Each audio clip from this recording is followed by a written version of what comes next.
Hi friends, it's Leah here, back with another video, and I'm here, guys, to continue with my story.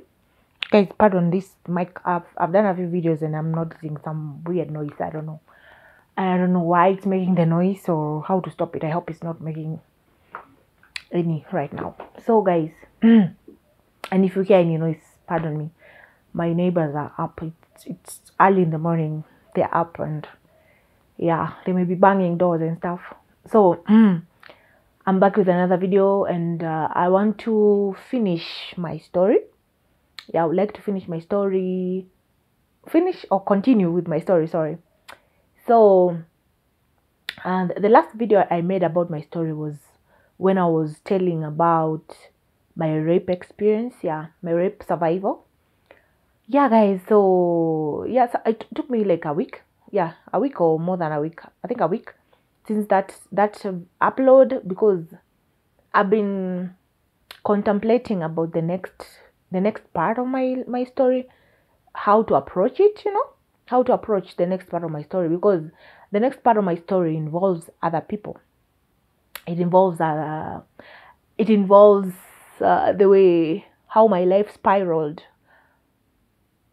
out of control, basically, because that wasn't me. It was not the natural, the layer that I was, as a teenager, you know and as I was becoming an adult, no, the layer that I knew I was, so I ended up doing a lot of things that I said I'll never do. I I ended up involving in involving myself with people that I said I never involved myself with. So yeah, so guys, so I'm saying I took time to think of how I'm going to approach it, because I am not here to, as I said, everything like I was giving from my story from when I was a child. I am coming from a place of victory, guys. I'm coming here to share my story from a place of victory, because I don't feel like a victim. No, I don't feel like a victim. I don't feel like I am beaten. I don't feel like I'm defeated. No, guys. I am here to share the goodness of God. I am here to share what God has done in my life, despite the mess that the enemy was trying to put me through, or the mess that the enemy has put me through. So I'm coming here in a place of victory, in a place of showing someone who may be going through what I have gone through, or who has gone through it in their past, who may be feeling down, who may be feeling defeated. I'm here to show them that you don't have to feel that it is okay to feel that way, but you don't have to stay there, you don't have to stay there. You can get up. God can help you to get up if you allow him, if you let him take control. He can really, really change your life around and give you hope and give you a future, beyond your thoughts, beyond your imagination, beyond anything that you or anyone has ever seen. That is the place where I am coming from, guys. Not a place of, oh, this person did this to me or anything like that. No, no, no, no. I'm here to share my story, to show hope, and that the word of God is really true. He really has a hope and a future for us. Yeah, guys. So that's why I took my time to think it over. So because I don't want to come here and demonize anybody. I don't want to demonize anyone. Even my story about my stepmother being a witch and all that, it is not to say she's horrible, or she may have done horrible things. She may I don't know whether she's still practicing. She may maybe be doing those horrible things, but I'm not saying she's horrible. Am I saying that my father left my mother? My father took us with him took us to that family, and we had a hard life.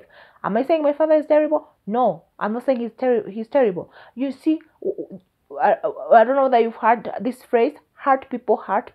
Yes. So many times we are dealing with people who are broken. Yeah, we are dealing with people who are broken. We're dealing with people who have been victimized in their own maybe childhood or their own adulthood, who have not dealt with their heart and their pain. So they end up hurting other people. They end up hurting their children. They end up hurting the people they sometimes even care about, or they just don't even know they're hurting these people.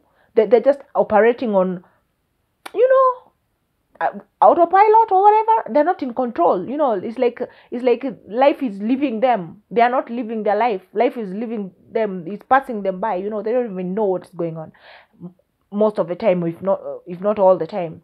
I don't think there's anybody who, well, there are people who choose to be terrible, but most people don't choose to be terrible. They just react to their own circumstances, or they don't know how to process what is going on in their own life, so they end up hurting people who are innocent. So anyway, that is the place, guys, where I'm coming from. I'm not coming from of victim, no, or woye me, or this person is terrible in my life. No, no, no, guys. I hope that point is clear. I took too long to explain. Yeah, guys. So the next part of my story goes like this. So after I was raped, so I went back to my life. I went back to, after I graduated Form 4, guys. On my last video, I made a mistake. I said I graduated Form 4 in 2015. No, it was 2005. I am not that young, guys. 2005, guys. I'm 37 right now. I'm 37. I'm almost 40. I look forward to being 40, actually. That means my daughter will be older, and yeah, more freedom to me. Yeah, guys. So I'm 37 right now. And so I graduated Form 4 in 2005, guys. Pardon me for that mix-up. Sometimes I talk too fast. I think too quickly, and I couldn't catch myself there. So I graduated Form 4 in 2005, and in 2006 I started A levels. I was in Form 5 in Dar es Salaam, Loyola, in 2006 March, and and I graduated. It was a very difficult time for me. Even when I was there, I couldn't focus in school because I was depressed. I was running from depression. I was running from the people I knew because I felt like I didn't want to remember my ordeal, my experience. So that's why I thought I'm gonna go to Tanzania and start over. Go with people who live with people who don't know about the story, about my rape, and all that. So I went there, but I was still depressed. I went there, and in the school it was pretty amazing, but I couldn't really stay there. Really, even I made it for maybe a year and a half, and then I couldn't really stay because I was living on my own and I loved it so much, but I was so depressed that I was having even a hard time waking up to go to class. I was always late. Sometimes I'll get to school at 10 in the morning. I'm going to school, and I was a very good student. Funny enough, I was a really good student. God blessed me with a good brain. When it comes to academics, they came easy for me. Academics came pretty easy. But now I always had that problem of staying on with school, because I was depressed. I think the same thing in Form 4. I couldn't stay after my sister graduated. I just could not stay in school because I was I think teenage issues. Yeah, so when I went to A levels, I was pretty much depressed. I couldn't stay in school, and then being able to push myself to go to school on time. The school found out that I was living alone. I had my own house. My mom was paying for me my own little place, and it was just a room anyway, a room. And where I was staying next to the school, I was staying right next to the school. We literally shared fences with the school, and I couldn't go to school on time, which was supposed to be at 7, but I used to go at 10. So the school had to investigate, where do you live? Why do you come at 10 at school? Why? What is going on? So who lives with you? And they found out I lived on my own. And the school decided, no, they are not going to have that because it is against the school rules for students to live on their own. So the school forced me to go live with a family, in a family, and where it wasn't comfortable, me dealing with my own depression, them expecting so much from me. I didn't want to integrate with the family so much. We ended up not gelling so much. I had to leave the family. My mom ended up paying for a hostel for me, where I stayed for 2 months or 3 months. Eventually I couldn't stay. I had to come back home to my family, back to Kenya. I didn't even wait for the exams to be finished. I was almost graduating. I had like 5 months to graduation. I was like, no, I cannot stay here anymore. I have to go back home. So I came back home, and after I asked for permission from the school, and I told them I will just come back to do the exam, which was going to be done in March. So I asked for permission from the school, and the school allowed me half-heartedly. They really didn't want to. They even offered to let me live on my own again, because they apologized for disrupting my, my peace or whatever, for forcing me to live with people, the strangers. And they were like, we will let you live on your own if that will work for you. And I said, no, I cannot. I opened up. I told them I had, coming here, I had been raped. I was pretty much trying to run away from my my trauma, and it didn't work. So I told them I need to go back home to finish therapy. Of course, there was no therapy I was going back to, but I felt comfort. Each time I came home for the holidays, I really felt comfort. Funny enough, I was running away from home, but whenever I came for holidays, I felt so comforted, or to be home with my mother and my family. So I knew I just needed to come back home, but the school allowed me to come back and just go back there when the exams were due. The final exams were due. So that's what I did. I went back. I did the final exams in May. From November, I went back in March. I did my final exams. I passed well enough. I didn't fail. Well enough. Anyway, it wasn't my, to be honest, it wasn't my, I wasn't there really for the education. I thought I was, because I thought I wanted to become a lawyer. I thought I wanted to do law. But by the time I was finishing A levels, I realized I did not want to do law. I could not read anymore. Like, I couldn't sit down so long. I just didn't want to do law anymore. I didn't want to stay in school any longer. It wasn't for me. So yeah, so I graduated in 2008, March, and I came back home now completely. I've never been back to Tanzania since 2008. So yeah, guys, so then my life started. Yeah, my life started. So when I went to Tanzania, guys, I stopped going to church completely. Stopped going to church. Maybe two times, if I ever went, with my cousin, the cousin I used to, who was the immediate family member that was there with me. Yeah, so I stopped going to church completely. Yeah, I tried the Christian Union a few times, but I would attend the Christian Union, but that's it anyway. So yeah, so I stopped going to church. But at least the Christian Union kept me a little bit connected to God. So yeah, so when I came back home, I completely now stopped going to church. So I stayed away from church from when I was counting. I stayed away from church for 9 years, guys. 9 years I stopped going to church. And I was this girl who was on fire for God. And I just stopped, and slowly I drifted apart. I drifted away. And slowly, guys, my values started changing. My values, slowly by slowly, they started changing. They started peeling away, peeling off like an onion. And growing up, like in my teen years, like late teens, I had these principles. I used to say, I will never, I'll never ever. I actually used to judge women and girls who did these things. I said, me, Leashimba, I will never ever date a married man. Billy Ashimba, I will never ever have sex before marriage. Ever. Me, me, Ashimba, I will never ever have an abortion. Those girls who have an abortion, they are murderers and all that. I used to be like, never ever ever. And I used to be this never ever type of person, and I used to keep to my word, Like if I said I will not do something, that became it. Like, you're not gonna make me do something that I said I will never do. Even if I had changed my mind about the thing I was saying I'll never do, I will not do it because I said it. You understand? Not to contradict my own words. I will not do it even if I have changed my mind about it. Just somehow, just to prove a point, because I said it. So I'm gonna keep to it. I used to be that type of person. So I had said I'll never do this. I'll never do that. Yeah. So as slowly as I started drifting away from the Lord, my values started changing, and they didn't all change at once. I started, not that I started watching TV shows or anything, but I love television even right now. So my continuing watching TV, I started watching Tyra Banks. I'm not saying Tyra Banks is necessarily bad, but there's some things that are on the show that, to me, they led me to loosen my principles, in a way. And not just Tyra Banks, but that was something that I remember distinctly, that like they should have shows where they're talking about sleeping with your boyfriend. Is it okay to share your body with someone you really love, or like expressing your love to this man? And slowly I started to be like, I think it makes sense.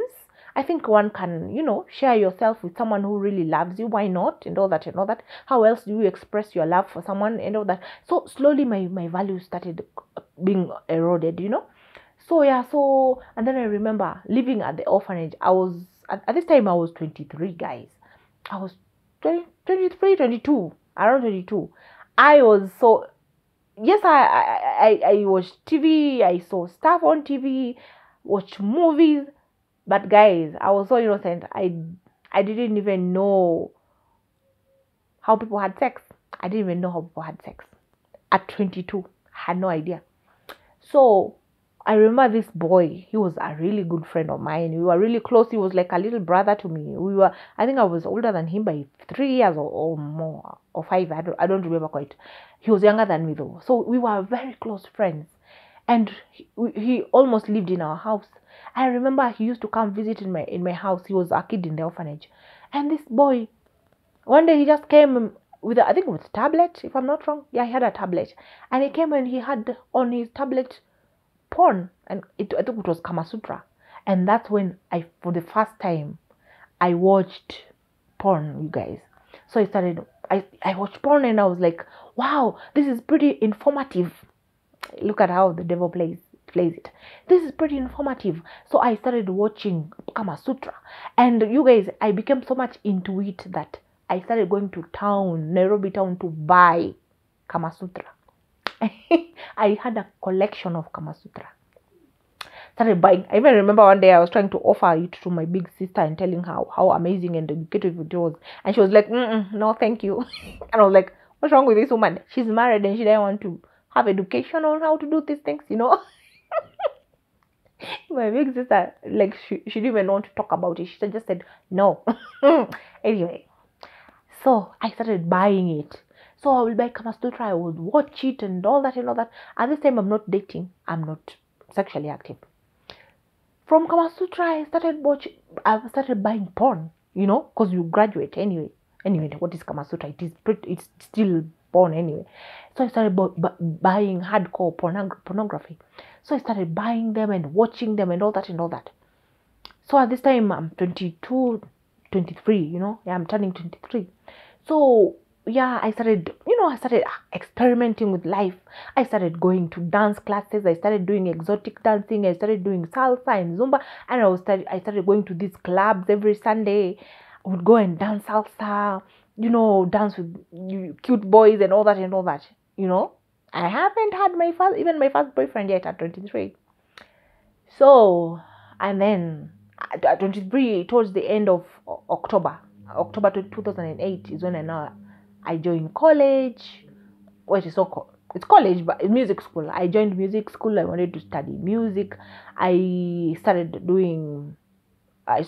music in general. I did piano, vocals, and theory of music and all that. So I started doing this, and that there I met a man. And slowly, it was so slow, so innocent. I used to be this girl. I developed into this girl that was flirty. I think I was very flirty. I was pretty much flirty, actually. I didn't. I was a confused young lady, a young adult. I knew I was attractive. But I didn't believe I was so beautiful. I don't know. But people, when men stared, I wondered why. But I knew they stared a lot. I got a lot of compliments. Oh, your bum is big. You have beautiful eyes. You have beautiful lips. Your hair, blah, blah. I had the compliments. So I knew I was attractive, but it wasn't so clear. I think I wasn't so confident in my body. Remember, I had all these body issues. So I became this flirty type of person. And I became so sneaky about it. I became so sneaky about my flashiness. Yeah, I became so sneaky about my flashiness. But so I think I was flirting with this man, not intentionally, but there's a way you can keep looking at a guy. There's a way you can keep talking to a man, being extra polite, like I'll be extra polite in a deliberate way, like that, showing super a lot of respect, but in a way you're flirting, in a way, like saying thank you, thank you, but flirting. I don't know. I would say I was, yeah, I was how I will smile and all that and all that. So I'm not necessarily saying that I enticed this person, because I had no intentions of being with this person, but there's a way I was slowly becoming aware of my beauty, or of aware of my sexuality, slowly, actually. So yeah, so I think I was too experimental about it, trying to entice or to tease, you know tease from a distance, in a way.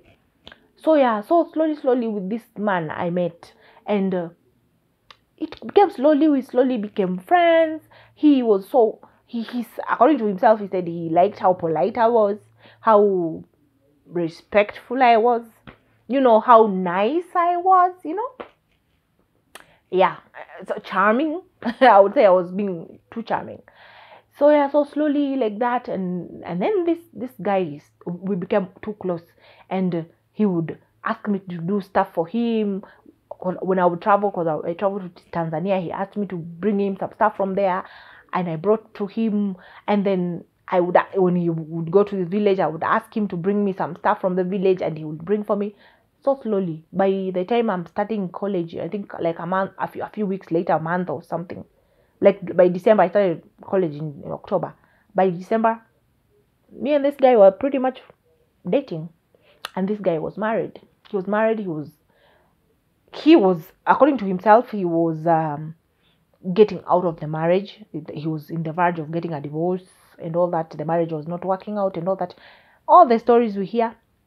So yeah, so it made it easy for me to accept being with him. I resisted. I tried to resist. I tried to say no, but the way I worked with this guy, it was very close. Close proximity, and I was very serious. I did not want to be with him, but at the same time, I had become so close to him that I did not want to offend him. Funny enough, I did not want to offend him. So I even remember going to tell my mother about it. I'm like, this guy is trying to date me. He's not taking no for an answer. And my mom said, I'm gonna go there and go to that office, and I'm gonna speak to the administration about it. And I felt that will make me so embarrassed. Like, my mom wants to treat me like a child. Like, why did I even tell her? This will embarrass me in the same place, and and this man will lose the respect for me. I will lose a friend in him. So I was like, what is the worst that can happen? I can date him. I'm not gonna sleep with him. I can just say okay, just to keep my mother away from going to my school, and also to not lose his friendship or not to offend him, basically, because I respected this guy. So yeah, so for those reasons, funny, stupid reasons, I said yes finally to this guy, and I started dating him. And I dated this guy for 6 months, almost 6 months, without intimacy, guys. Yeah, we would kiss, we would hold hands, and whatever, in his office. But I never slept with him, and it was frustrating him. He was getting so angry. So one day, I was getting so angry. One day, I don't know whether it was a trick or anything. Because anyway, maybe he wasn't tricking. Maybe he really wanted my company. He was going out of Nairobi. He was going to Mombasa, and he asked me to join him in Mombasa. And you guys, I was so stupid. Yes, I was watching Kama Sutra. I was watching porn, but guys, I was still very innocent. I was still that church girl who is not exposed. So I went. I agreed to go to Mombasa with this man, and guys, in my mind, I'm thinking he's going to book two hotel rooms, one for himself and one for me. I absolutely, guys, I promise you, I believed that he was going to book two hotel rooms. Yeah. And God, as I was telling you on my last video, like, God is faithful. I saw God on the day I was supposedly raped. I saw God's hand. And on this trip, guys, on the day we were getting on the bus, my period started on the bus. When I was getting on the bus, my period started. I had to get off the bus, go to a bathroom and put on a pad on the bus. So I was gonna go stay with him for 4 days. For 4 days. He was gonna stay there for 1 week, but I was only gonna stay with him for 4 days and then come back to Nairobi. So that's what happened. I was on my period for 4 days. For the 4 days that I was gonna be there, I was on my period, guys. And this man did not touch me. He did not touch me. God is so serious about our purity, you people. He did not touch me. So guys, so we go to Mombasa, and I am shocked when I realized that this man has only booked one bed, one room, one hotel room, and I am so shocked and I am so scared. I'm like, now what am I going to do? I have never slept in the same bed with a man. You know, how am I going to handle this? How am I going to keep this man away from me? Anyway, thankfully, this is the type of man. He was the type of man who was not going to touch you if you're on your period. And he was not okay. Anyway, if you're on a period, so God protected me that way that time, because I was really disappointed. To be honest, I was disappointed in him. That how can you book one room? Like, how stupid of me to think he was supposed to book 2 rooms anyway. So for the 4 days we were there, nothing. We were just walked around together. We went to the beach. We had fun. We walked around. We talked and all that. Got to know each other more. And this was almost 6 months after we started dating. And like 5 months and some change. So, and then after 4 days that I was supposed to come back to Nairobi, I came back to Nairobi. So remember, when we were there, we got to talking a lot, but I felt like this man was holding back some things from me. And to me, this man I was gonna marry this man. He's getting a divorce, and I was gonna marry him. I was really, after these many months with him, I really I fell in love with him to my own, in my own way. I did fall in love with him. Let me put it that way. So I was pretty much happy with him. I was content with being with him. He was much older than me. He was 20 years older than me. 20 years older. I was 23, almost 24 at this point. So I was pretty much happy with that age difference. Naive. It's not not the age difference. It's not the naivety, but the age difference is in terms of how young I was and how much older he was. You know, if I am 40 and I am with a 60-year-old man, I think that's reasonable. If I am 30 and I'm with a 50-year-old man, I think that's reasonable. But being 23, being with a 43-year-old man, that is too much. To a child, it wasn't okay. To me, I think it is not okay. Because I was even very naive and innocent, not exposed at all.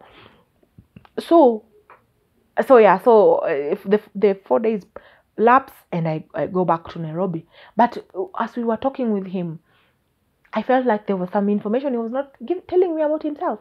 So when I was on my way back to Nairobi, we are still chatting and talking. When I got back home, we are still chatting, and I'm asking him questions about himself, and he says he dared me. As I told you, I was very crazy. Naturally I'm an outgoing. Should I say outgoing? I'm quite wildish in a way. I'm not wild in a bad way, but I'm an outie. I'm out there person. My mind is always, I'm bubbly. I am an adventurer. I am daring. That is who I am. Literally, I'm not scared of nothing. Okay, now being an adult, I have learned to fear some things, to be cautious about stuff. But I'm generally not afraid of stuff. So, and I dare quite a lot. So when we were talking, and he said, if you want me to answer your questions, can you come back here? Come back to Mombasa. Guys, I got to Nairobi in the morning, and in the evening, I got back in another bus going back to Mombasa. And to me, it was a joke, a game. I'm like, he thinks I can't go. Because he kept on telling me, come back to Mombasa. Come back to Mombasa. If you want me to answer your question, come back to Mombasa. Come on back to Mombasa. And I was like, in my head, there's nothing there. I'm just going there to have him tell me the answers to the questions I'm asking him about his life. That was all, guys. That was all I was going there for. So I got on the bus, but it was fun to me. It was funny and a joke, in a joke type of like, I'm gonna shock him when he opens that door and he finds out it's me. Hey, shock on me. I was the one who was shocked. So guys, so I get there, and the guy opens it. Before I get there, God, how serious God is about our purity, you guys. So on my way there, remember I'm taking a bus back to Mombasa in the middle of at night. I took the bus at 9 in the evening. So in the middle of the forest, I think it's called Mutito one day, in the middle of the forest at around 2 in the morning or 1 in the morning there, the bus burst, the tires burst. I think it was more than one tire burst. And we are stuck in the middle of nowhere, in the forest, in the middle of nowhere. Thankfully, we were so many of us. We are stuck there for 4 hours. 4 hours we are stuck in Mutito one day. Imagine. So I'm stuck there for 4 hours. So anyway, we wait until another tire is brought from Mombasa. It comes, they fix the bus, and we leave. Now we continue with our travels. So guys, this should have... I had a feeling that maybe God was trying to keep me away from getting there. But anyway, I didn't have much money to come back anyway to Nairobi, and I was pretty much set on getting there. So I go there. I think I get there at maybe 8 or 7 in the morning to his door, and I knock, and he's shocked, like, really? You are here? You really came back? I'm like, yeah, I came back. But you guys, I was going back there to talk to this man, to hear his answers. Literally, guys, I promise you. But to him, he thought I went there because I wanted to be intimate. So this is how my first time was. I just get there and I'm shocked. This man thinks she's finally back to be with me finally. And that's how it was. I don't want to describe it. I don't want to whatever. That's how it was, guys. I wasn't going there for that. But that is what I ended up getting. And I could not say no, because it dawned on me that, oops, I brought myself here. I have no choice. I felt like I had no choice of saying no to this person. I felt like I had no right to react as if he was forcing himself on me, because he wasn't really forcing himself on me. But I didn't want what was happening to happen. But at the same time, I didn't feel like I had the right to refuse. It's like I was leading this man on for about 6 months, and here I am coming all the way to his hotel room, all the way from Nairobi, when I had already left, Now I'm back here. So what are you? Literally, I was like, why did I even come back here? Yes, was not the reason why I came back, but I felt like I had no right to refuse. So anyway, I was like, whatever. Furthermore, I'm not even a virgin. I was raped anyway. Yeah, literally, guys, that was what was in my head. I was raped anyway. So what am I keeping away from this man for? He had been good to me, you guys. He was taking care of me pretty much. Whatever I needed, he provided. He even though I wasn't giving him nothing really. So he was pretty much... Anyway, as African women, we expect a man to take care of you. So he was taking care of me. Yeah, so I was like, whatever. Father boy is gonna marry me. He's gonna marry me. I believed that. So yeah, so guys, so that's how I started becoming intimate with this man. So yeah, and then this became a regular thing, because I was like, I've already done it one time. So what am I holding out for? Why would I keep him away from me anymore? So I became open. Now I became this open person with him, and I became now like a wife now. I will do so much for him. I would cook for him from my house, you guys, very far away. Cook for him and carry the food to his office. Breakfast sometimes, lunch sometimes, cook dinner sometimes, even when he would take me out to a hotel where maybe we wanted to go spend maybe the night or whatever. I will cook the food from my house and carry it to the hotel room where we would stay. Anyway. So that became my life. I started playing wife for him. Anyway, but there was just something not right with the relationship. Anyway, but I kept on going with it, because to me, I was only gonna be sleeping with a man who was gonna marry me. So I had to stay with this man, because I had already started sleeping with him, and I had fallen in love with him. Anyway, so this became my life. And by then, guys, I started changing, guys. I started no changing. Even my personality of bubbly personality, loving going out to dance salsa and, oh, Zumba and all that. I started changing. I started becoming, no, toning down my personality. Because this man is much older, 20 years older than me. I started toning down my personality to accommodate him. I stopped, guys, I do like wearing makeup, you guys. Nowadays, not so much because I'm in the house, but I back in the day, I wore makeup like every day. I enjoyed it. I stopped wearing makeup because if I hugged him, I left a stain on his shirt. I left a stain on his shirt. I left lipstick on his shirt. That foundation will be left on his shirt and all that. So I started toning down. I stopped wearing makeup. I stopped, I stopped being super bubbly. I started becoming a very stressful person.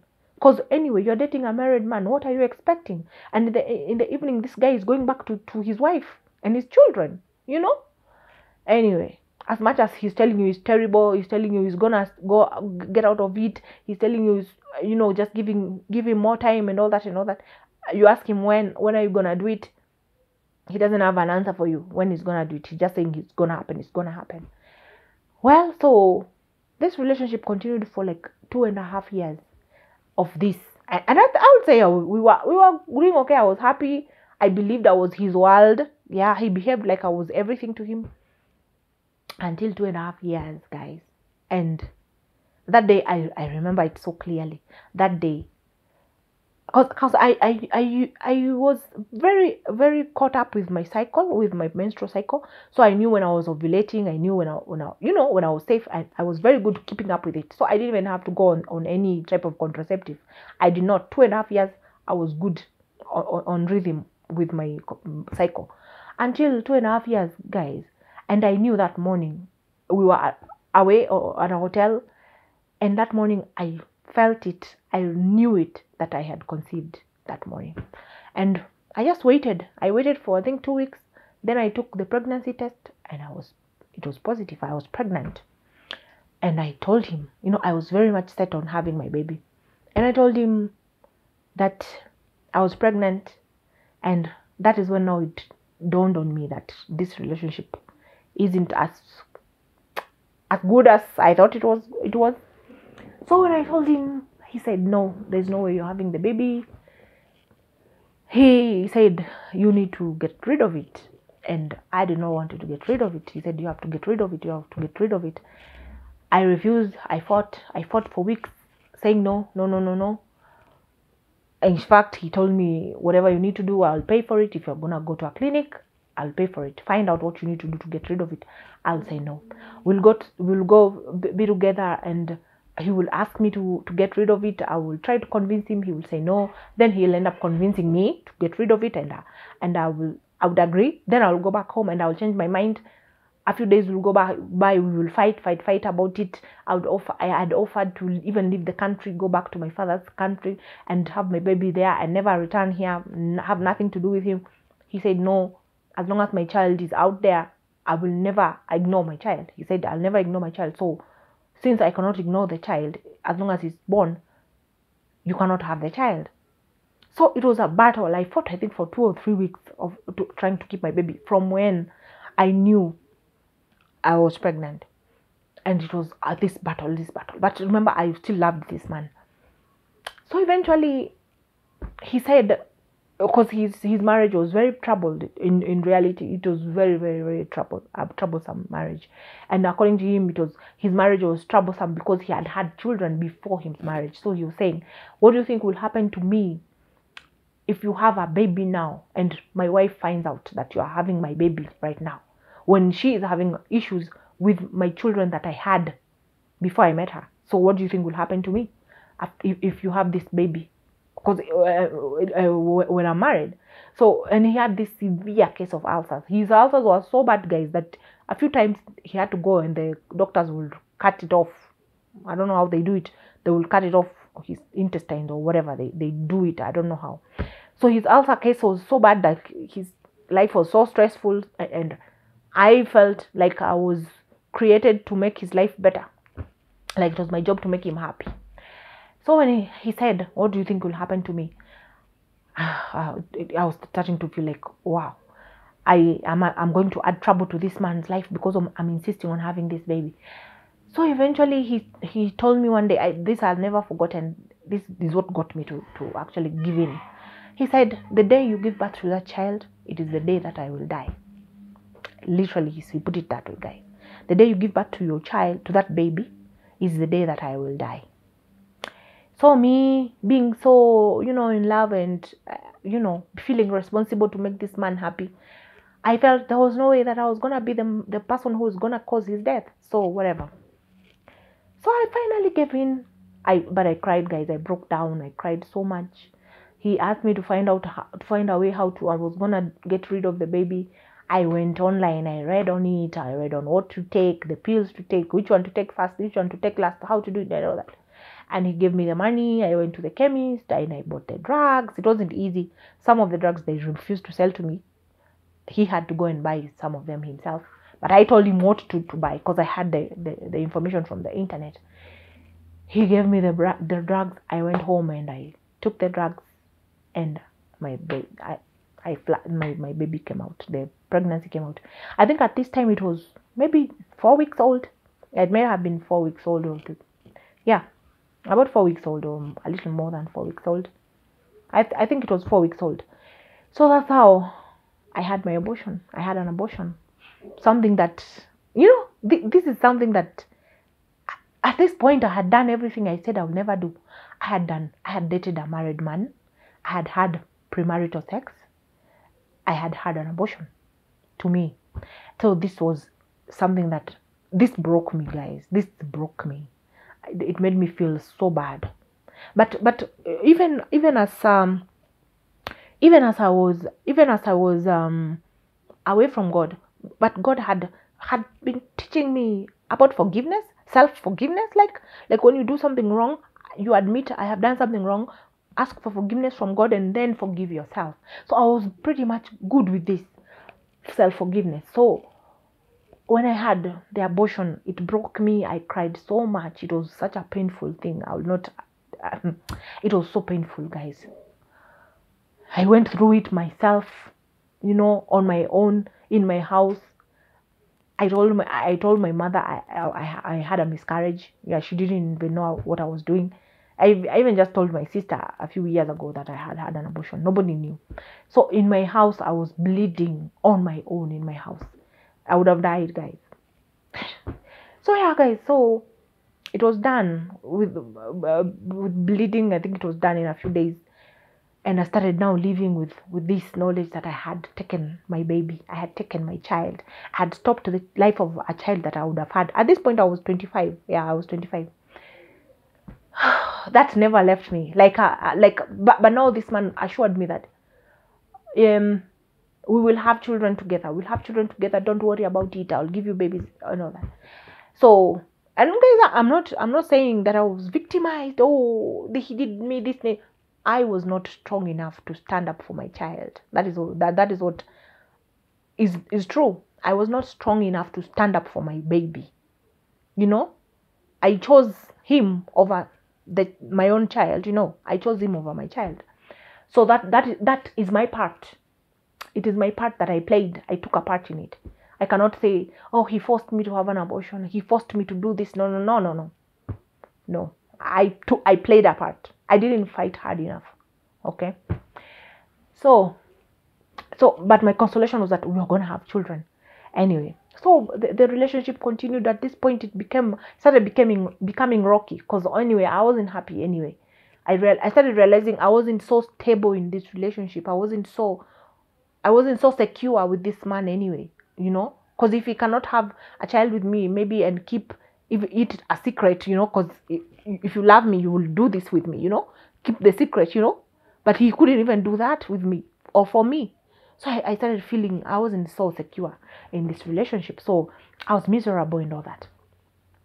So a few months went on.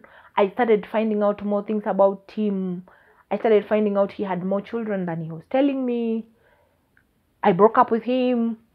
I broke up with him because I found out he had many more children. I think double the amount of children that he was telling me he had. You know, broke up with him. I tried another relationship when I broke up with him. Very shortly after breaking up with him, I tried another relationship. So that was my second relationship.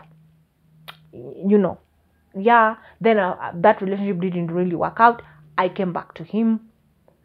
At this time we started dating on and off with this guy. I kept on coming back to him. We are living. There's one time he left me. I went and dated another man for 1 year, almost 1 year, like 8 months, 10 months. I dated someone else, and yeah, so this became my relationship. But all this time I felt I was praying to God to give me my child back. I said, God, give me my baby back. God, give me my baby back. I was like, people say you don't live in regret, but I regretted losing my child. I regretted giving up my child, taking away, like not letting my baby being born. So I started praying to God, God, give me my baby back. God, give me my baby back. But I still believed that this man I was going to be with this man. No, and I kept on coming back to him. So until one time, after I left this 1 year relationship with this other man and came back to this man, after he really, really tried to get me back, I came back to him only to realize, to confirm that one of the ladies that I kept on seeing in his office and seeing around him so much, in fact, she was so much around him and in a more prominent way, like, like she would be in the front seat of his car while I'm in the back seat. We would go to restaurants together, the three of us, and she would be sitting next to him. I will be on the other side of the table. Only for me to come and find out after leaving this, okay, not that I'm regretting leaving that relationship, but after coming back to him so much wanting me to go back to him, only finding out that he has been with this lady for over 10 years, according to the people who knew them. He had been with her all this time as he was with me. And I was seeing her in his office so much. But there was always an explanation why she was there, only to come find out she was with him. And and the way I found out is I went to his house and I found her clothes in his hanging lines. She had done laundry and her clothes were drying in his hanging lines. And then there were some of her clothes in his closet. So that's how I found out. And I was like, what? I was in shock. Literally, guys, I became dizzy. I blacked out, literally. Like, not blacked out, like my vision became black. Like I think this happened to me twice, and it was both with him. Where I'll be walking and I black out. One time, there's a girl who told me he wanted her, and she was a friend of mine. I literally had just darkness in my vision. And then I recover quickly and I act all natural. And this time now, when I went to his house and I found this evidence, and I'm like, wow, I had asked you about this woman all this time and you always denied it. Now I'm finding out that it is true. So it is true. So he said, yes, it is true. It is true. So that's how now I found out that this woman actually, he ended up getting a divorce. He ended up getting a divorce when I was away from him for 1 year. He ended up filing for divorce, whatever. And so that's when this lady started living in his house. So now I was broken, guys. I was broken. I remembered the baby I gave up on. I was hoping that this man was gonna give me a child. Like I felt like it was like consolation, like I got my child back in a way. And now I'm like, what is this? So now I became so angry, guys. I became so angry. I became so bitter. I was so angry, guys. Like for weeks, I was angry. I had so much pain in my heart. Like I was like, how could this man do this to me? Like I had given as much as we will break up and I will try other relationships, as much as I was not so happy in the relationship because, dating a married man, there's always something not right with it. I was like, I really believed this man was it for me. I was so much in pain. I was so angry. And the only thing that I was thinking about is like, this man owes me a baby. This man owes me a baby. He owes me my child. He owes me my child back. So guys, I prayed to God. And at this time, funny enough, guys, There was this man, a very good man from my old church. He was so nice. He always kept up with me. Like, how are you doing, Leah? Where are you? And he was always keeping up with me. He really liked me. This man had started coming back in the picture. He started picking me up, driving me somewhere, taking me to his house where there was maybe other Christians. He was just trying to introduce me back to this life of Christianity. And from what I could see, he was trying to court me because he was looking to get married. He was doing very well financially. Now he was ready to get married. And I could tell that he wanted to marry me. So yeah, I started hanging out with this guy. In a way, not dating him, but enjoying his attention. So now at this point, after I found out this man has this other woman, I had two choices. To make. I knew I either walk away from this older guy and marry this nice young man my own age, or get my baby. To me, it was getting my baby back from this man. So guys, guess what I chose? I chose the baby. I said, God, I know what I have done. Oops. I know I had an abortion. I know I've dated a married man. But God, you know me. You know this was never me. This was never me. So I prayed to God. I said, God, I am praying to you. I want my child back. But Lord, I will not go to this man. I will not show up I will not show up at his house. I will not call this man. If he calls me, I gave a period of 2 weeks. I gave a period of 2 weeks. I prayed to God. I said, God, I'm giving these 2 weeks.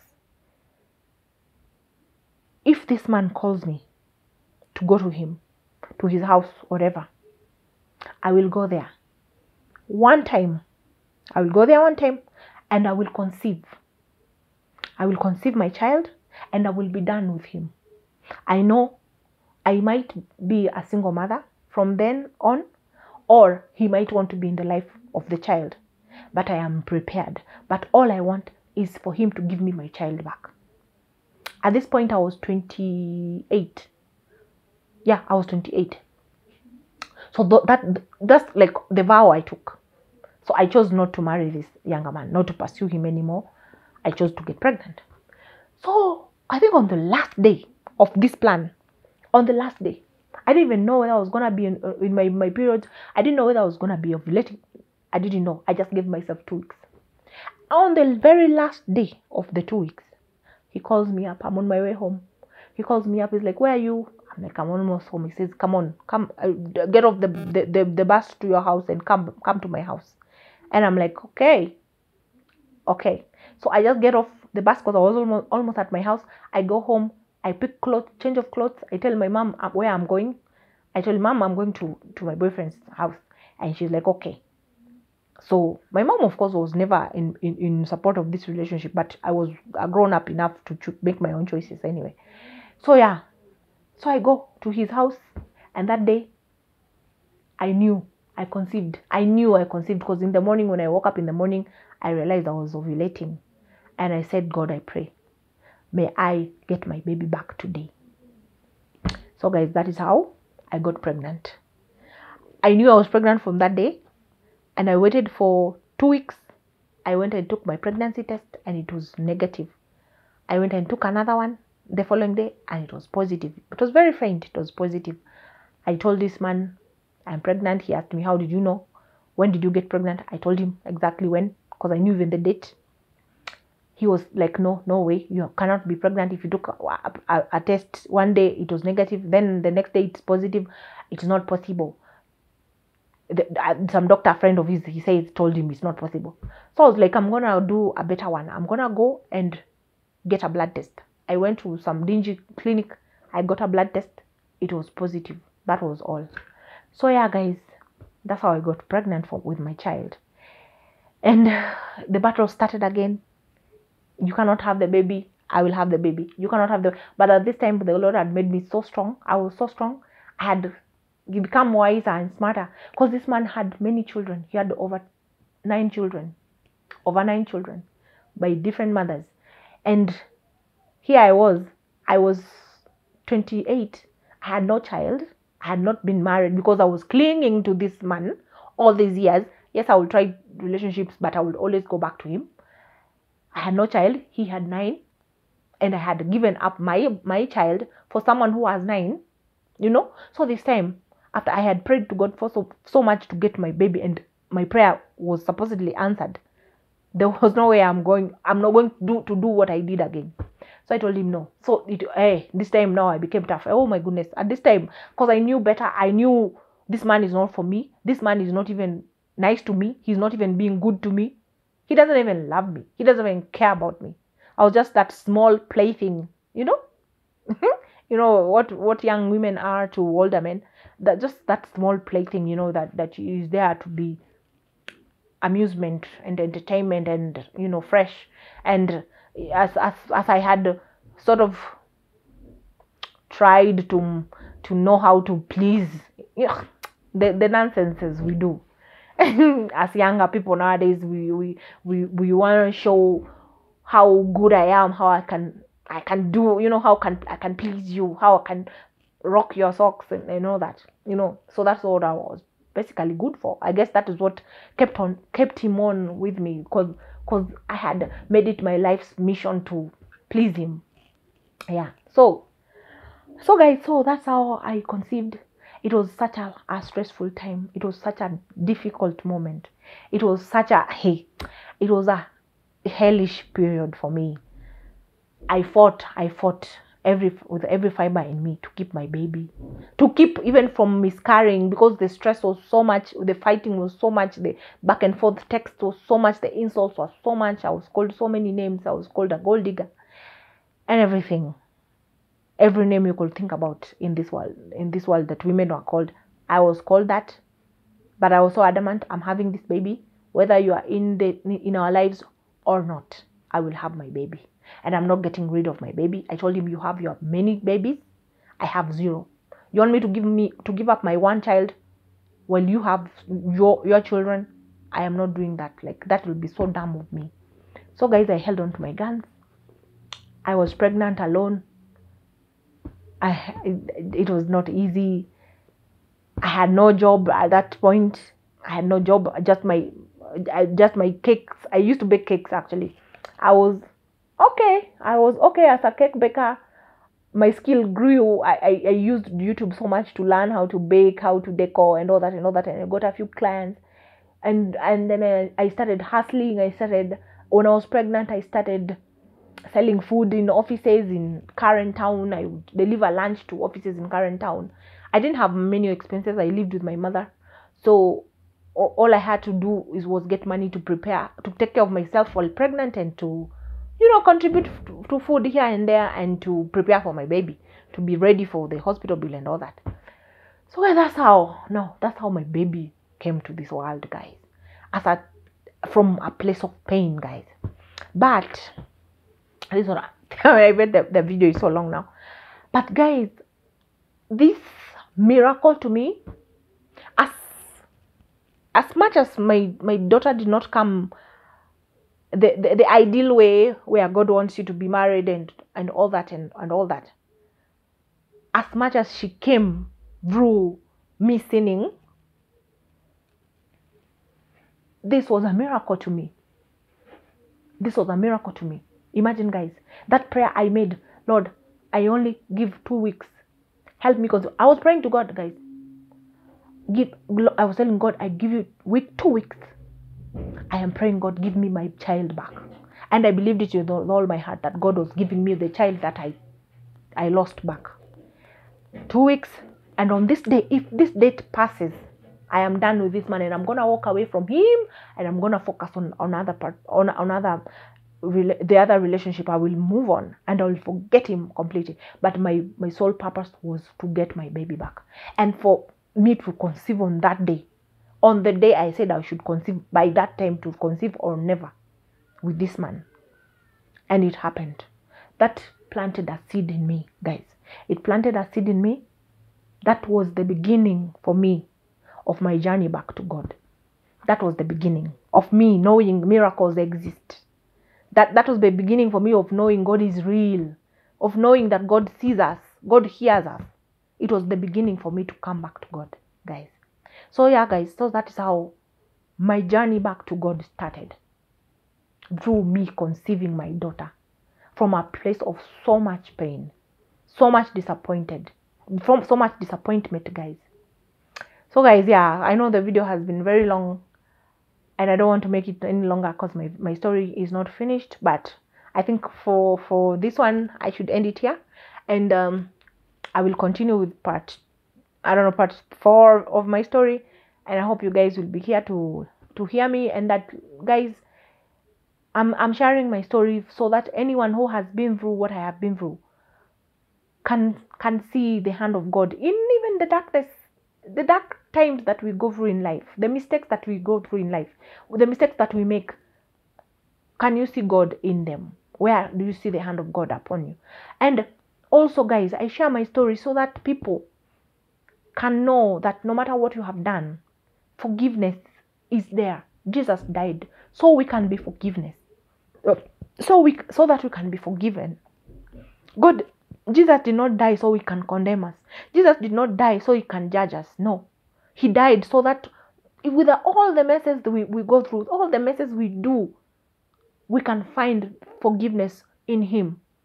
And through that forgiveness, we can start a fresh life with him, In Jesus, all the old things have passed away and new things have begun, New life begins with Jesus, As much as whatever I have done, come on, I have done all the sins.